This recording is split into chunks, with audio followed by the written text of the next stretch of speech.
Thank you. Good afternoon, everybody. Good to see you. It's a pleasure to be on the program for this Black History Month celebration, and good to see all of you. Thank you, Mayor Kearns. Thank you, council members who organized us and staff who gave them the support that we needed. By way of introduction of our guest speaker, I just want to talk a little bit about how we got here today. Although this is a small gathering in a small town, what we represent here is actually quite significant. Today is a little bit of a culmination of an effort that's been, in some ways, several years in the making, but in other ways, a century and a half in the making. What we're bringing to life today is telling a story that, because of historical reasons, some of which are not, we shouldn't be too proud of, but we should be proud of correcting, the opportunity to bring a story to light that for long has been trampled underfoot. And in this way, we're bringing to light something worthy of great celebration and something that we should celebrate and put in its rightful place at the very pinnacle of this community. And that is our founder, Adam Francis Plummer. In addition to us recognizing him and his wife, Emily, who our speaker will tell us about in more detail, we're also joining other revered institutions, including the Smithsonian Institution, which is kind of a big deal, in recognizing the significance of this man, his family, and what they've done. And what they've accomplished wasn't just being the first group of people, the first family, the first settlers in our community, but they really set the tone for who we are. As a lot of you know, right on the logo, our town seal, it says that we're a bridging community. In a lot of ways, we're a bridging community because of the Plummer family. We're a bridge because we're a place where people get their foothold to be able to reach the American dream, to reach a little bit higher. And that's true here today. The Plummer family, as Reverend Fowler will explain, came from very modest means, as modest as you could possibly imagine, and achieved great heights. To this very day, that's exactly what happens in Edmonston every single week, every single month, where people from diverse backgrounds of modest means get their foothold, bring their families here, and reach a little bit higher. About 40% of our community is immigrant. So this story particularly resonates. This is the place where they chose to set their feet and reach higher. And it's a place where all the doors are open, all people are welcome.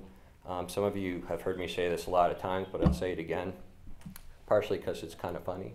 But we're diverse in every way, except we don't have any rich people. You know, we're a working class place and very proud of it.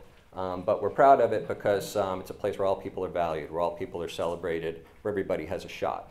And that's not by accident. That's because other people have paved the way a long time ago for us. And those people we're celebrating today. So without further ado, Jerome Fowler, Reverend Jerome Fowler, is Reverend at St. Paul's Baptist Church, which also has its roots right here in this community, which I know he'll explain further. He's been one of the patriarchs of the Plummer family and has been a tireless advocate, storyteller for this tremendously important story, not just to Edmonston or to his family, but of national significance. This is why they're honored in the Smithsonian with a little dusty diary that was found in an attic not too far from here, not too long ago. So in bringing Reverend Fowler up, we're not just bringing up a great speaker and a great leader and a great patriarch, but we're also symbolizing the reuniting of two families, of the Plummer family of past and present with the Edmonston family of past and present today. So without further ado, welcome my good friend and the great-great-grandson of Adam Francis Plummer, Jerome Fowler.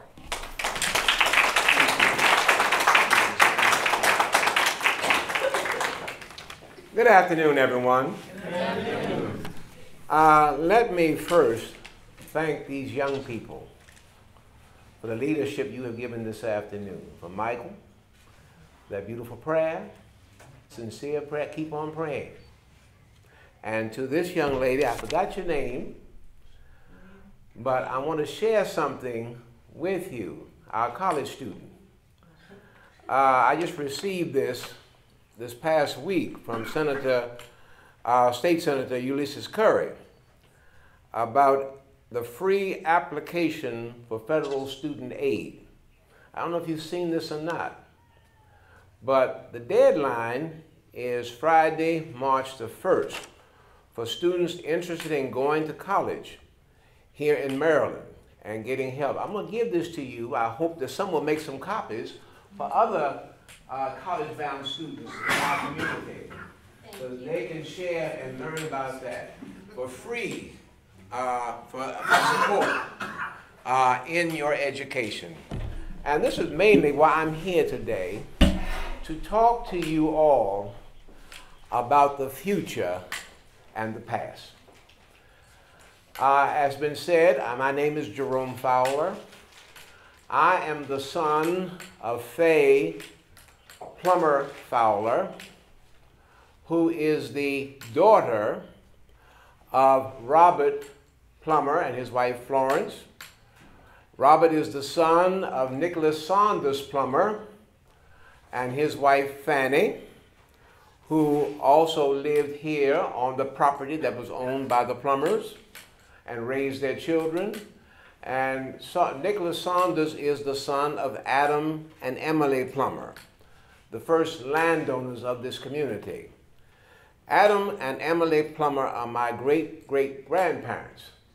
But through a diary and history that has been passed down through the ages, I can trace my Plummer legacy to my great-great-great-great-grandparents, Cupid and Millie, who were owned by a Quaker family just south of Upper Marlboro. On your way to Deal, going out Route 4, you might see a sign that directs you to Plummer's Lane. And it was off that lane that the Plummer farm was found back during colonial days by this Quaker woman, Jemima Plummer, and her family. And my great-great-great-great-grandparents were slaves on that property. I've come today to talk about the man and woman that you consider as your founders. And as I speak about them, we've been talking about Black history or African American history. But I want you to all realize that what we are doing this afternoon is the history of all of us. Because we all share from whatever background you have come from. Those of you who are now residents of Edmonston and leaders of Edmonston are my relatives.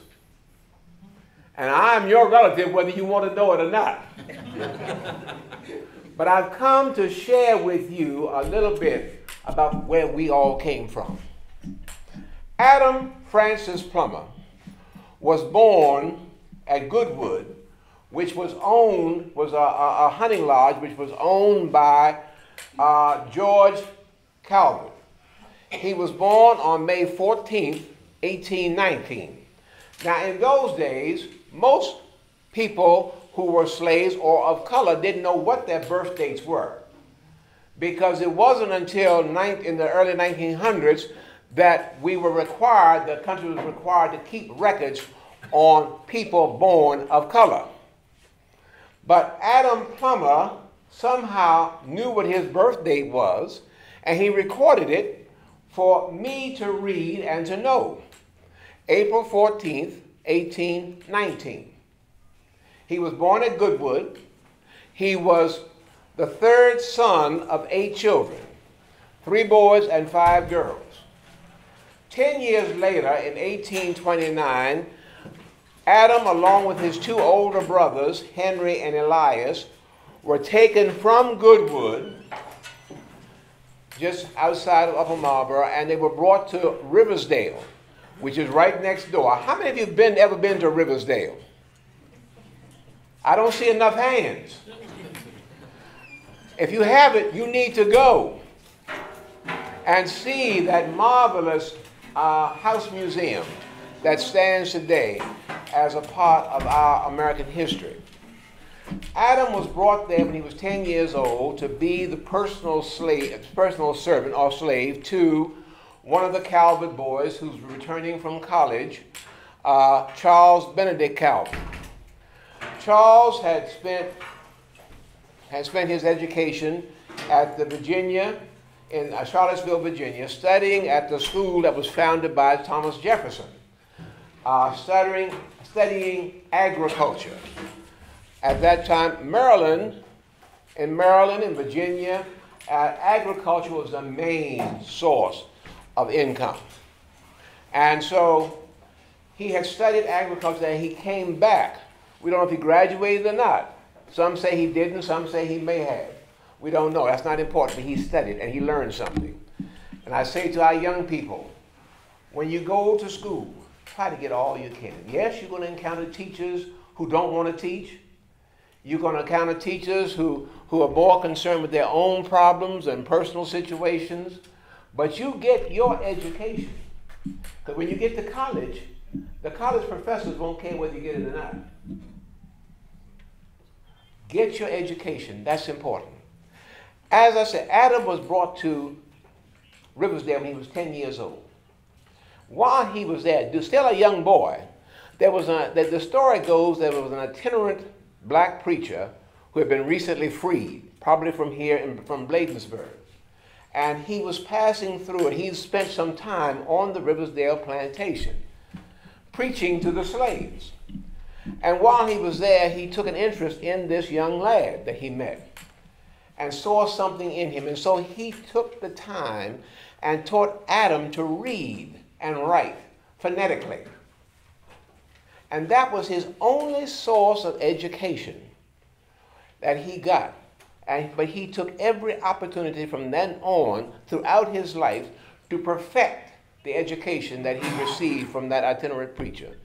Adam never went to school, but if you could look at his diary and see his handwriting, I wish I could write that good.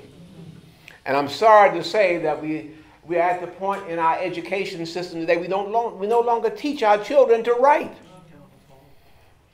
When I was a child, I had to write letters to aunts and uncles and cousins who lived away from here. I had to write letters to them and let them know what I was doing in school. Wasn't that they were interested, but it was my preparation for my education.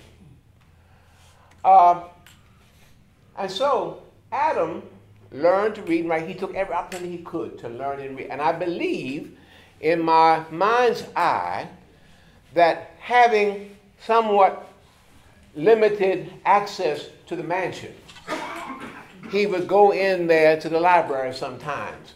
And when no one was looking, he would grab a book and take it back to his cabin to read, to help him to understand. I believe he took advantage of every opportunity because there were some things that happened in his life that he would not have known about unless he had read about them.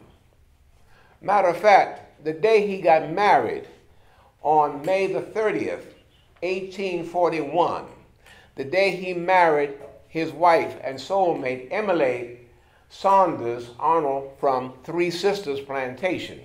If you've never heard of Three Sisters Plantation, it was on the site where Flowers High School now stands in Springdale.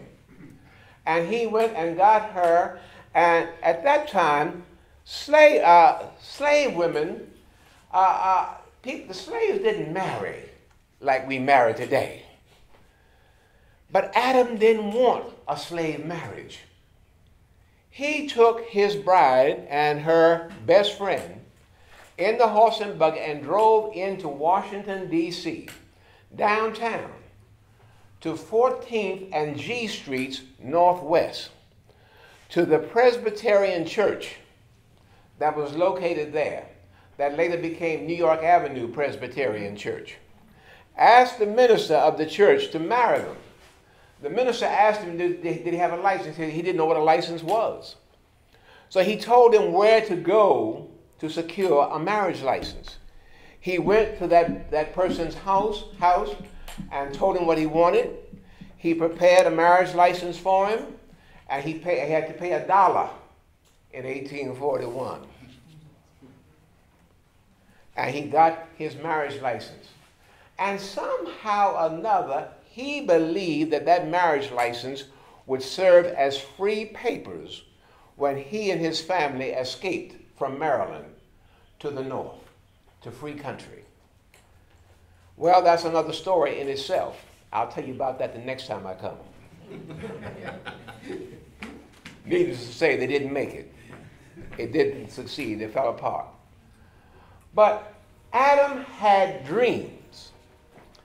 And I believe that dreams come from books that we read, from seeing where life can really be. And so, as time went on, and his family, he and his wife never lived together from the day they were married in 1841 until they were freed in 1864. They had only lived together on the weekends when she was at Three Sisters, he was at Riversdale. He would walk the 8 miles to Three Sisters on Saturday night after his chores were done and be with her the weekend with his family and be back on the job at Riversdale when the sun came up on Monday morning.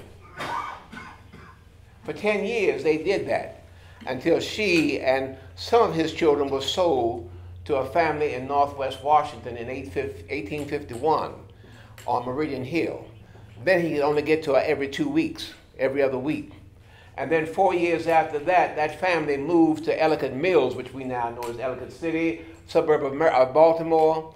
And then he could only see his family twice a year, at Easter and at Christmas. This is the life they had to lead, but Adam Plummer never gave up.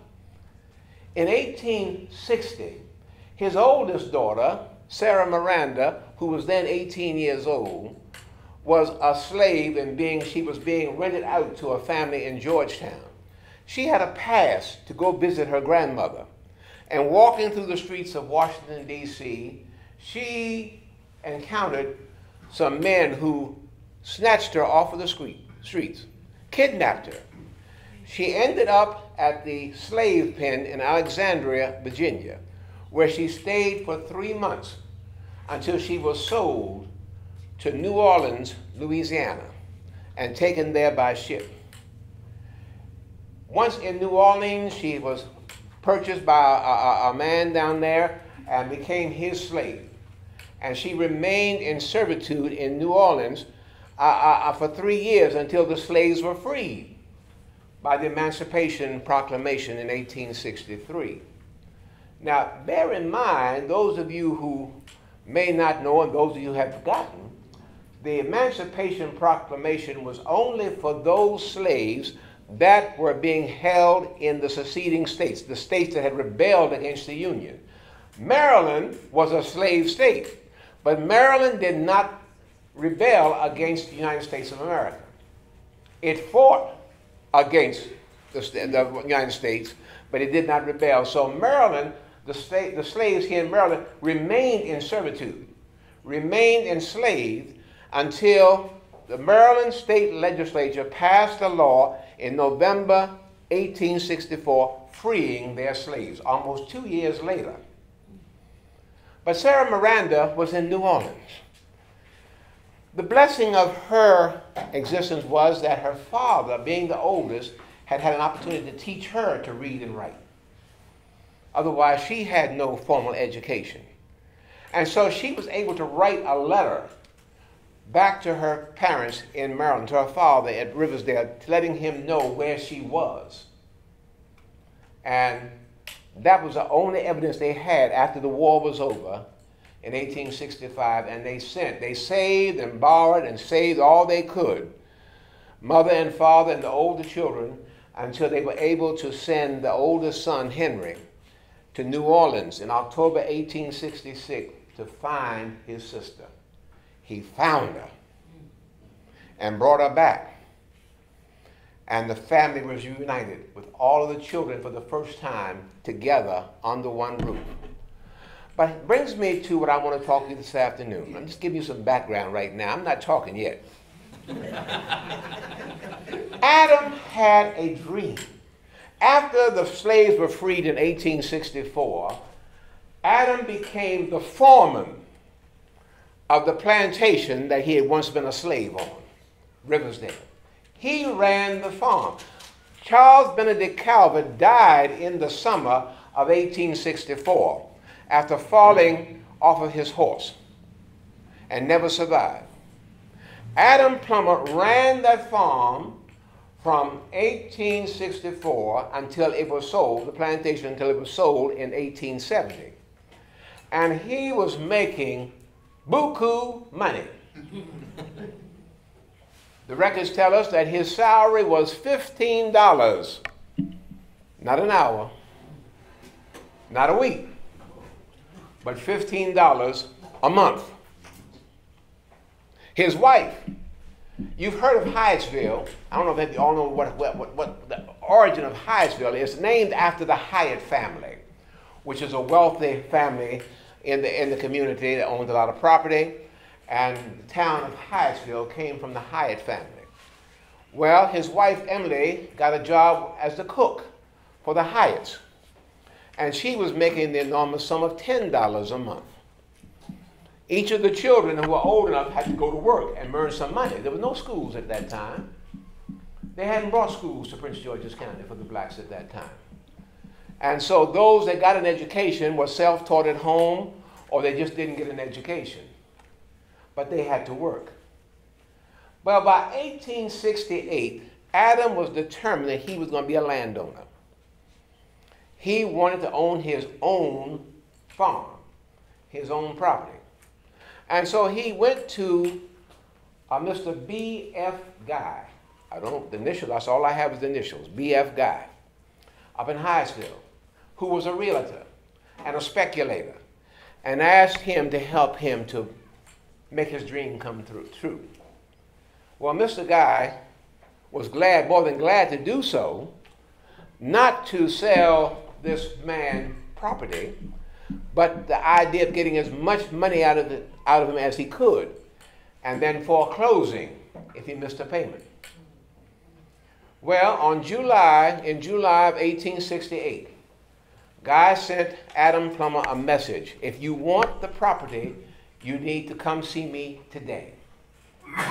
Adam and Emily got together $344.25, and Adam took it to Mr. Guy that very night, signed the agreement, giving him 2 years to pay the $1,000 for 10 acres of land.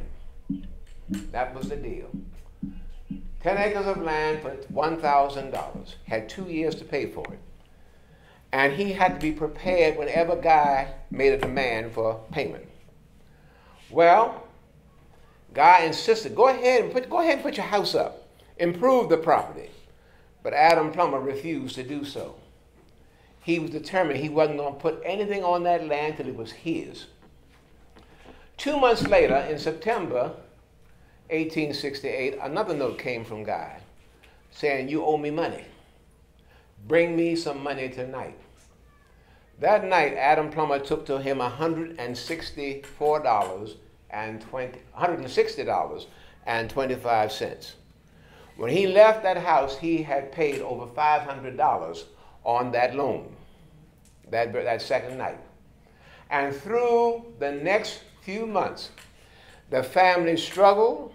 The diary says that they virtually starved to raise the money to pay for that property. And it was to be paid off by July 1870. But the first week in January 1870, Adam Plummer took the last payment, paid it off in full. And the word is that B.F. Guy was speechless. He was stunned because he never had an opportunity to foreclose on this family and get his property back and keep the money that they had paid. In 15 months, he paid off that loan. And he began, after it was paid for, to build his house. In September 1870, he finished building a 4-room log cabin and moved his family, which included he and his wife, their 8 children, and 2 that had married with their families, and they all lived in that 8-room cabin until they were able to do better. And at some point after that, his oldest son, Henry, became, I believe, the 2nd landowner in this community. He bought an adjoining 13 acres of land next to his father's farm and moved his family in. And I know by 1876, January 1876, that they had moved into the new house because when when Henry's wife took sick, and his mother, Emily, came to look after her daughter-in-law. Emily came down with pneumonia, and 2 weeks after she was sick with pneumonia, she died on January 17th, 1876. Adam never remarried. He lived another almost 30 years after his wife died. But he loved the land. They called it Mount Rose because of his love for roses. And I'm so thankful for the town of Edmonston, because Edmonston wasn't even a speck on anybody's mind at the time. It was still called East Hyattsville. And I'm so thankful to people like your former mayor, your current mayor, and the members of the council who helped to bring to reality and to our attention the connection that you have with the Plummer family, the connection that we have with the Edmonston family. And I pray that our relationship will continue to grow and grow and grow, and that each of you will be encouraged. Young people, study hard. Learn, read your books. Learn. You are blessed because you live in an era where education is stressed. And even though we have some politicians who would like to cut out some of our education, we are going to see that our young people are educated. Get your education. It's not a frivolous thing. It is a responsibility of every one of us. Do the best you can now in school and throughout your careers, that you will be the best people, the best human beings that you can be, and be a blessing not only to your community, but be a blessing to God. And I thank you for putting up with me.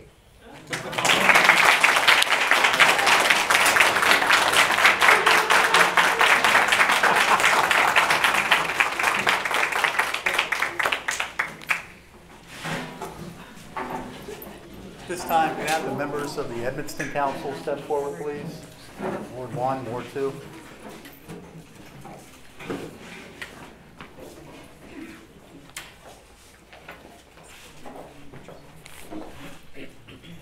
Can you come back up, please? Sorry. Don't be sorry. I'm happy. And former Mayor Adam Ortiz, can you come forward?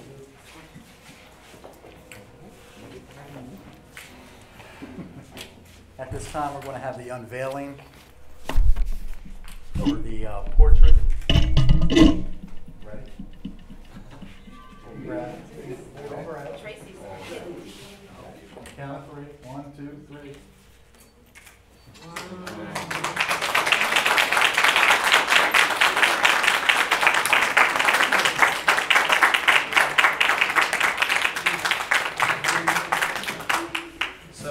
So I'll say that everybody introducing Adam Francis Plummer officially as our founder. This, although we've acknowledged it in the last year and a half or couple years when this all came to our attention and we put it together, we realized that in the town hall there's pictures of all these former mayors, but we didn't have our founder in his rightful place. So this oil portrait, which is painted by a local artist, Emily Chimiak, who also did the mural on the Plummer family and some of the Edmonston history family, did this on our commission, and it will hang in a prominent place, the prominent place in the town hall henceforth. Thank you. Thank you.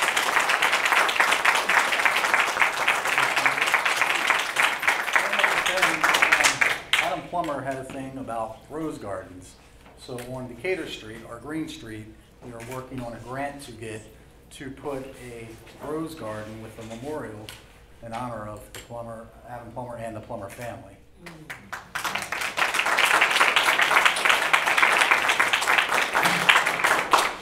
On behalf of the council and the mayor, we'd like to thank you all for coming out. We really appreciate the show up. You're coming out and supporting. That's what community is about. Thank you so much for coming from Como Manor. Greatly appreciated. The Gazette is here. It's really great. The police officers, chief, thank you so much for coming out, even though I know you don't feel well. And Michelle, our town clerk, thank you. You did an awesome job. We voted on to do this almost at the last minute, but Michelle, she and Rocio kicked in and got some things going for us, and I greatly appreciate it. We appreciate it. So thank you so much for coming out, and also Adam Ortiz, our former mayor. Thank you very much.